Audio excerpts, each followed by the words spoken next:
आता आपल्या आवडत्या मालिकेचे संपूर्ण भाग मालिका प्रसारित झाल्यानंतर लगेचच पाहू शकता फक्त सन नेक्स्ट वर. भारतातील प्रेक्षकांसाठी मोफत सेवा. याची काहीच गरज नाहीये.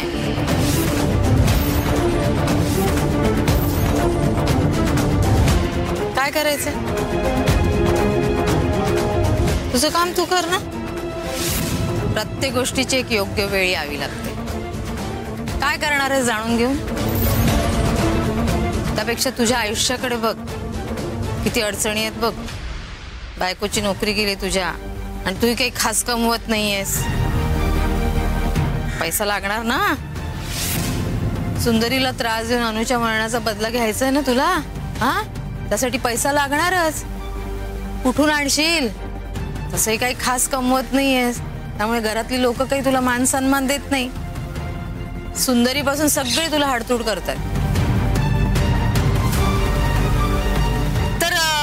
एका दगडात दोन पक्षी मारण्याची मी तुला एक आयडिया देते. बघ तुला पटली तर घे. काय आता एवी तेवी तुझ्या बायकोची नोकरी गेलीच आहे, तर तू पैसा कमवण्याचं एक असं वेगळं साधन शोधून काढ, जेणेकरून घरातली लोक तुझ्याकडे सन्मानाने बघतील आणि सगळी लोक तुझ्या टाचे खाली येतील. काय पटतंय का नाही पटत?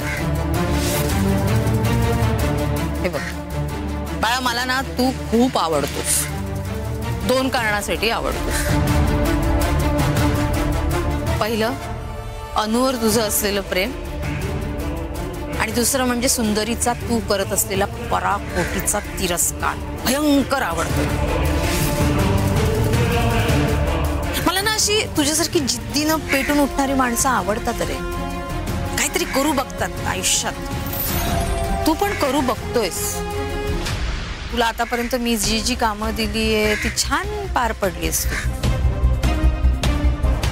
जाणार तू पुढे जाणार. तुला सांगते मी, तुला इतकं श्रीमंत करीन, इतकं श्रीमंत करीन की ती सुंदरी तुझ्या पायाशी येईल नाक घासत. तुझी गेलेली पद प्रतिष्ठा मी देईन तुला. त्यामुळे माझ्याविषयी जाणून घेण्याची काही गरज नाहीये. तू जाऊ शकतोस.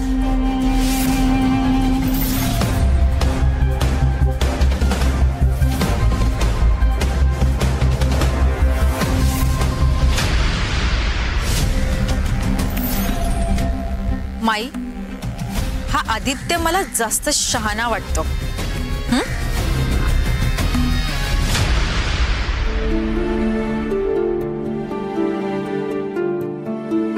सॉरी साधनाताई, जरा उशीरच झाला हो. अहो नाही, ठीक आहे. काय झालंय साधनाताई? हा एवढ्या टेन्शन मध्ये का दिसताय? बरं, आपण एक काम करूया, चला घरी जाऊया. नाही नाही, तुमच्या घरी नको. तुमच्या घरी जरा अवघडल्यासारखं होईल मला. हा मग झालंय तरी काय? धनंजय ठीक आहेत ना? हो, धनंजय ठीक आहेत. थोडे गोळ्यांच्या गुंगीत असतात, पण बरेच बरे आहेत आता. होईल हो सगळं पहिल्यासारखं. अहो देवाचीच कृपा आहे आपल्यावर. देवाची कृपा नाही मंगलताई, सुंदरीची कृपा. इतकी कशी चांगली माणसं आहात हो तुम्ही. कसं इतकं चांगलं वागायला जमतं तुम्हाला? सुंदरीशी मी इतकं वाईट वागले, प्रसंगी तिच्यावर अविश्वास दाखवला, तरी सुद्धा तिनं मनात काहीही ठेवलं नाही आणि धनंजयची मदत केली.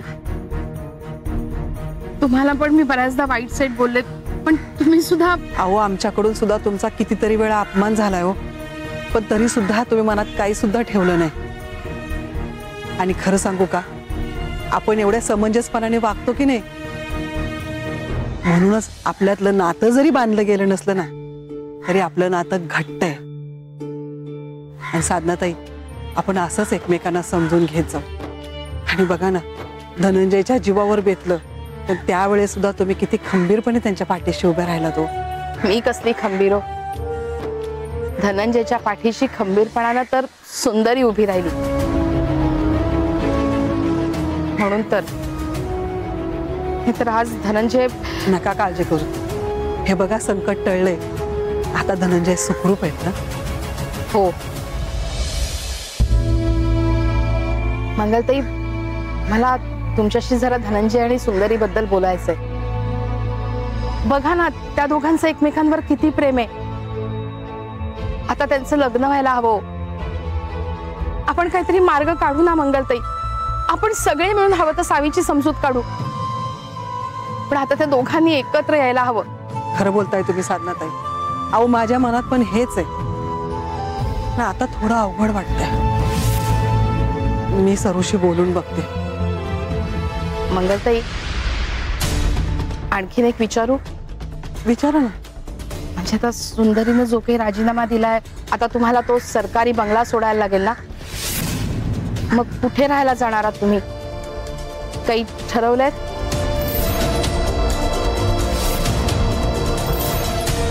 कसला विचार करताय? खरं तर मी काहीच ठरवलेलं नाहीये. पण बघा ना, एवढं सगळं घडतंय म्हणजे सरूनी नक्कीच काहीतरी विचार केला असेल. बघूया काय होतंय ते. मंगलताई पण मी माझ्याकडून तुम्हाला सांगते, आमचं घर तुमचंच घर आहे. तुम्ही कधीही हक्कानं तिथे राहायला येऊ शकता.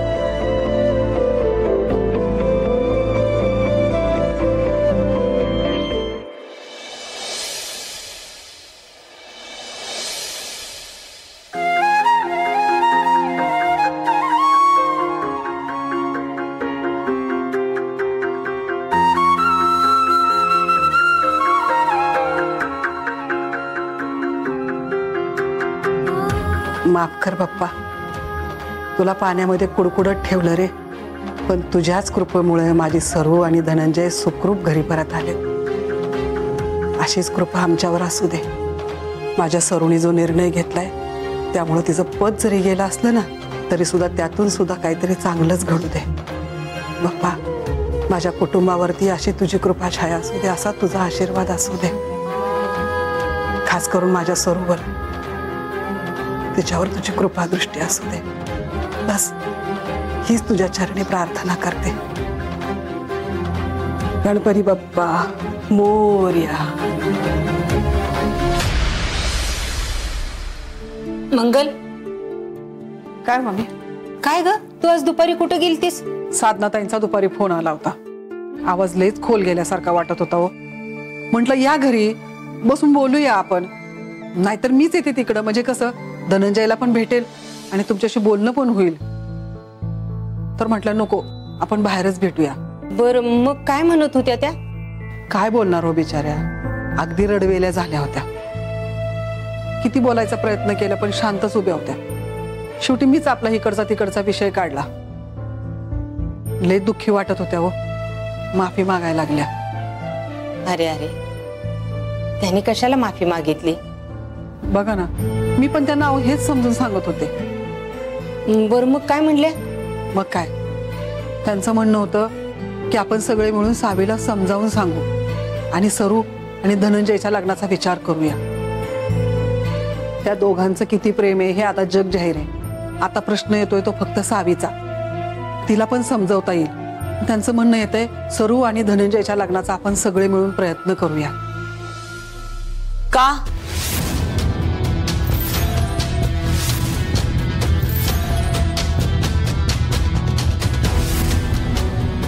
अजूनही आहे का तुमच्या डोक्यात हे? म्हणजे नेमकं तुम्हाला काय म्हणायचंय? तुम्ही साधनाताईंचं ऐकूनच कसं घेतलं? आपलं ठरलंय ना सुंदरी आणि धनंजयच्या लग्नाचा विषय काढायचा नाही म्हणून. हे कधी ठरलं? कधी म्हणजे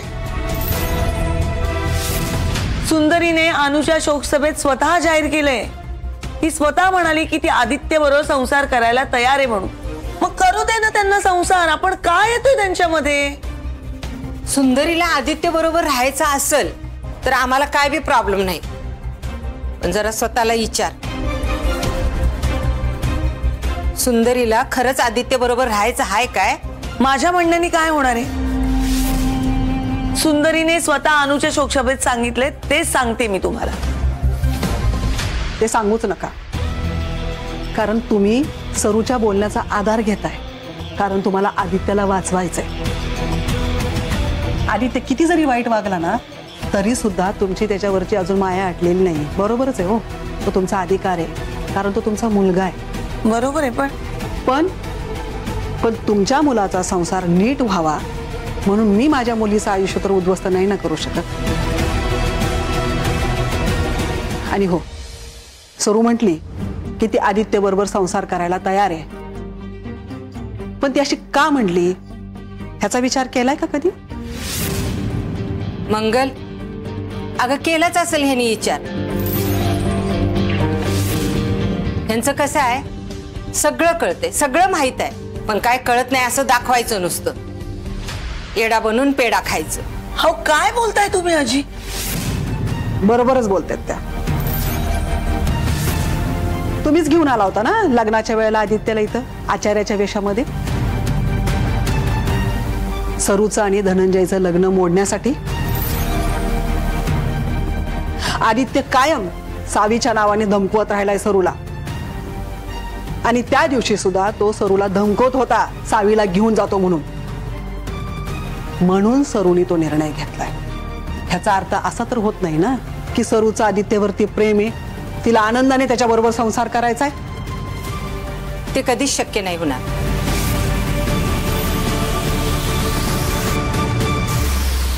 आणि हो, सावीसाठी करेल पण होती आदित्य बरोबर संसार, पण ह्याचा अर्थ असा तर होत नाही ना की सरूचं आदित्यवरती प्रेम आहे, आणि ह्याचा अर्थ असा पण होत नाही की ती आदित्यला सोडून धनंजयकडे कधी जाऊ शकत नाही, किंवा ती तिचं आयुष्य तिच्या मनाप्रमाणे जगू शकत नाही. ती आदित्य बरोबर आहे कारण सावीसाठी, आणि हा तिचा चांगुलपणा आहे, हे कधीच विसरू नका. आणि आपल्यापैकी कुणालाच तिला अडवण्याचा अधिकार नाहीये शशीताई, हे कायम लक्षात ठेवा.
बाबा जेव्हा तू नव्हतास ना तर मला किती काळजी वाटत होती तुझी. मला तुझ्याशिवाय करमतच नाही. आय लव्ह यू बाबा. आणि आता मला प्रॉमिस कर की तू मला एकटा सोडून कुठेही जाणार नाहीस.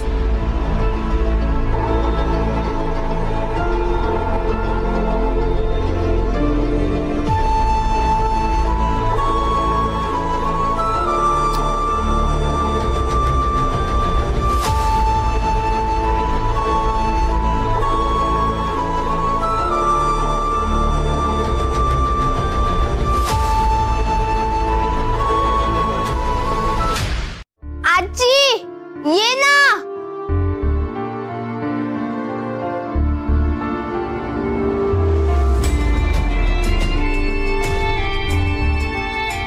परमेश्वराचीच कृपा म्हणायची.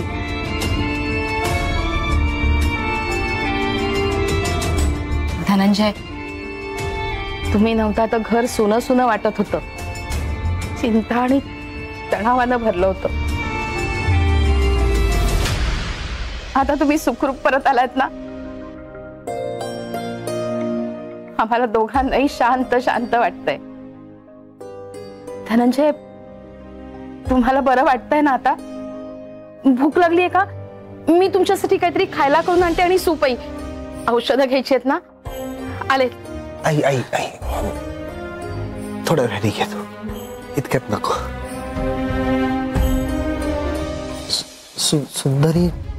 सुंदरी नाही आली? अरे बाबा, ती सकाळी जेवून गेली. तू झोपला होतास ना, आणि तिच्यामुळेच तू सुखरूप घरी आलायस. तिच्यामुळे म्हणजे? अरे ते आरू, बाळा माझं एक काम करशील?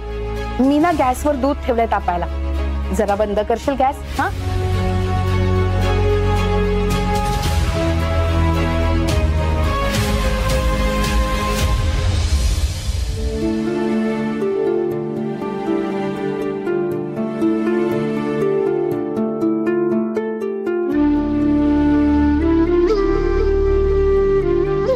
सरू, अगं तुझी हरकत नसेल तर मला आणि तुझ्या आजीला जरा तुझ्याशी थोडंसं बोलायचंय.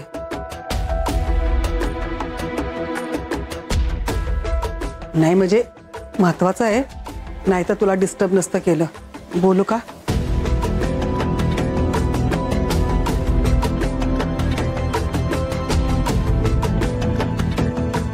अगं बाई, धनंजय आणि सुंदरीच्या लग्नाचा विषय काढतायत वाटतं. बोल ना. अगं आज साधनाताई भेटल्या होत्या मला. तुम्ही दोघी बोलायला लागलात? हा, पण त्या विषयावर आपण नंतर बोलू.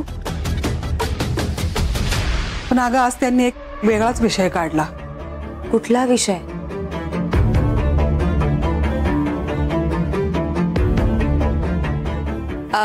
नाही म्हणजे अगं तू बी त्या विषयावर विचार केलाच असशील की.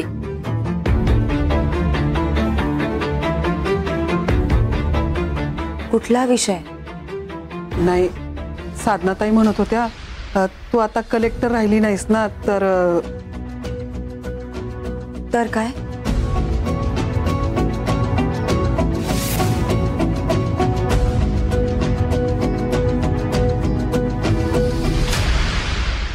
आई, मला वाटलं नव्हतं मी परत कधी आरोहला आणि तुम्हाला बघेन. धनंजय हो, असं नका बोलू. तुम्ही नसताना मी आणि अरुणी कसे दिवस काढलेत आमचं आम्हाला माहिती. रडायचं तेही आरोहच्या नकळत अशी अवस्था होती. मी ना तुम्हाला फक्त त्रास दिला. माझ्या आयुष्यातून माझी मैथिली गेली, तुमची मुलगी गेली, पण मीच जबाबदार होतो. सगळं माझ्यामुळेच होत. आणि तुम्ही सगळ्या गोष्टी सांभाळून घेत. मी याची परतफेड कशी करू मला खरंच कळत नाही. नाही धनंजय हो, असा नका त्रास करून घेऊ तुम्ही. आणि घडणाऱ्या प्रत्येक गोष्टीला तुम्ही स्वतःला नका जबाबदार धरू. हे बघा, नियती म्हणून काहीतरी असतं.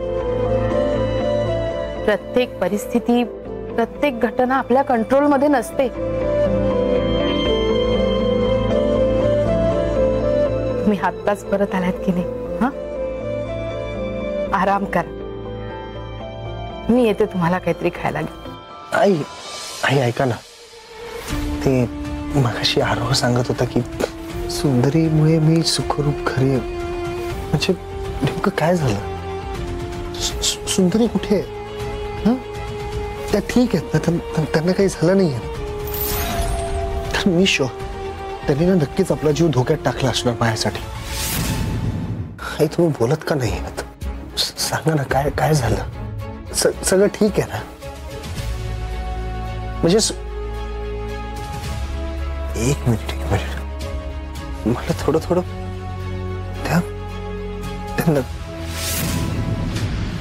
सुंदरीने त्या नक्षलवाद्यांच्या काही मागण्या होत्या, त्यांनी काहीतरी मागणी घातली होती. काहीतरी मागण्या मला नीट आठवत पण नाही. हे काहीतरी. धनंजय तुम्ही नका ना त्रास करून घेऊ.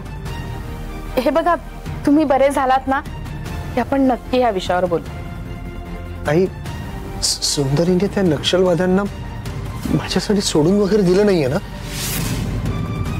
कारण असं जर झालं असेल ना तर ते खूप चुकीचं आहे. सुंदरी माझ्यासाठी ते काहीही करू शकतात. त्यांनी त्यांच्या मागण्या जर मान्य केल्या असतील तर. नाही, सांगा नाही. आई हे बघा, तुम्ही जर सांगणार नसाल ना तर मी स्वतः सुंदरीकडे निघून जाणार. धनंजय, सांगा ना माई, सुंदरीला काय झालं? सुंदरीने आपल्यावर आभाळा एवढे उपकार केलेत. म्हणजे असे उपकार ज्याची परतफेड या जन्मात शक्य नाही करणं आपल्याला, तर कधीच नाही. म्हणजे सुंदरीचं एक स्वप्न होतं, त्याच्यासाठी तिने आतोनात कष्ट घेतले. रादर बऱ्याचदा ती लढली लोकांशी. ही सगळी स्वप्न क्षणार्धात स्वतःच्या हाताने गाडून टाकली. सुंदरीने आयुष्यात कधीही यापुढे IAS म्हणून कुठलीही सरकारी नोकरी करायची नाही ही अट मान्य करून आपल्या पदाचा राजीनामा दिला आयुष्यभरासाठी.